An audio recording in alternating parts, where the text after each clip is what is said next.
Tutoriel numéro 2 pour balade moto week-end sur l'utilisation de Basecamp. Nous allons voir maintenant comment créer un itinéraire dans Basecamp.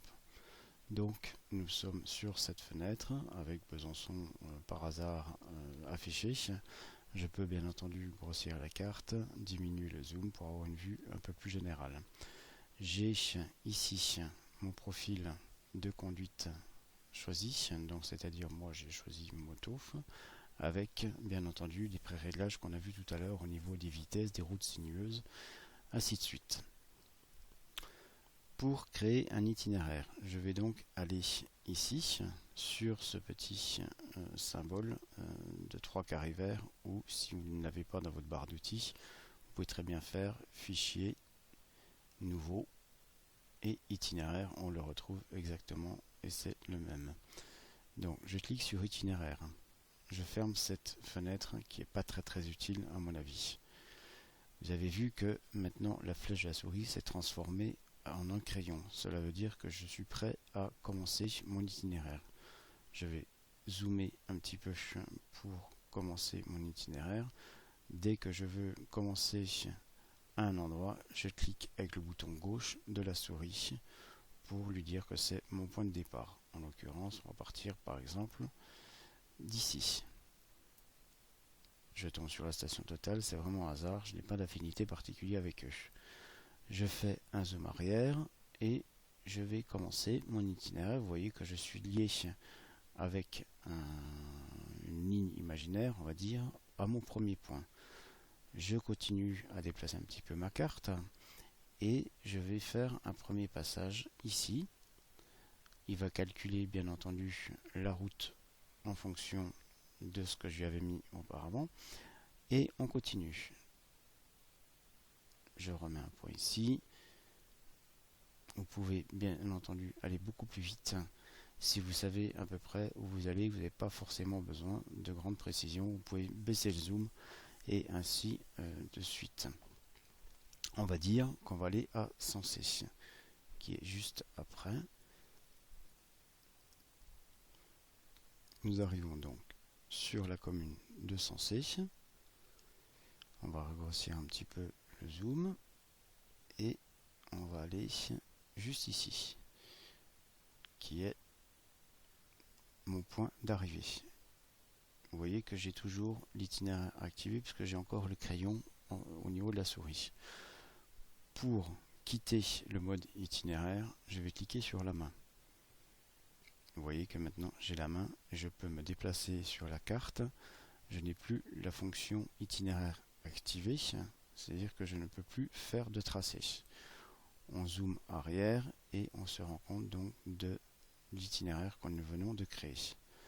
Vous avez ici votre itinéraire dans ma collection, donc de Total à Garage Ruflin. Si vous cliquez deux fois de suite, un double clic gauche, vous ouvrez votre itinéraire. Vous avez les points d'étape qu'on a mis tout à l'heure, donc le point de départ, ainsi de suite. Ce sont les petits points noirs que l'on voit ici. La direction de l'itinéraire, l'option de l'itinéraire, donc là on retrouve le profil moto que j'avais activé auparavant. Graphique ne fonctionne pas, le graphique ne fonctionnera que si vous êtes sur des profils tracés, piétons et VTT, peu importe. Tout est ok, on peut ici changer la couleur de l'itinéraire. Là on est en magenta, on peut très bien le mettre en rouge si vous voulez sur la carte, si ça vous paraît plus lisible. Ici on peut changer le nom, donc on va mettre itinéraire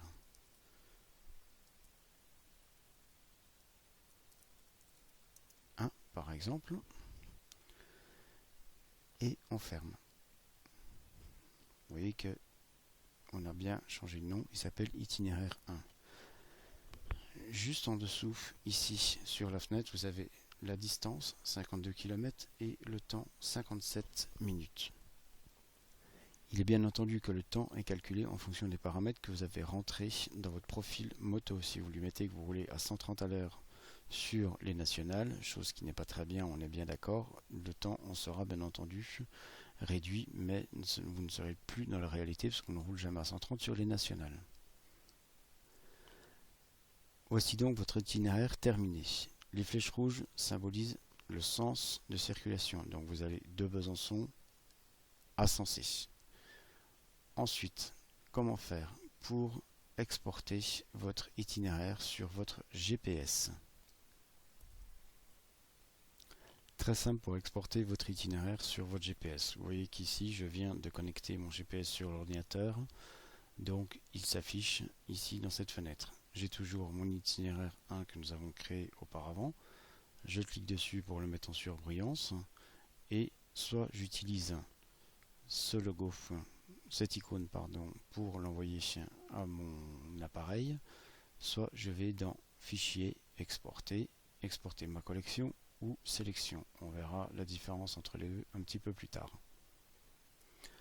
À cet instant, je vais exporter la sélection, c'est-à-dire simplement mon itinéraire, puisque je n'ai pas d'autres éléments. Ma collection regrouperait d'autres éléments si on avait mis par exemple des waypoints, ainsi de suite. Donc j'exporte la sélection. Je clique.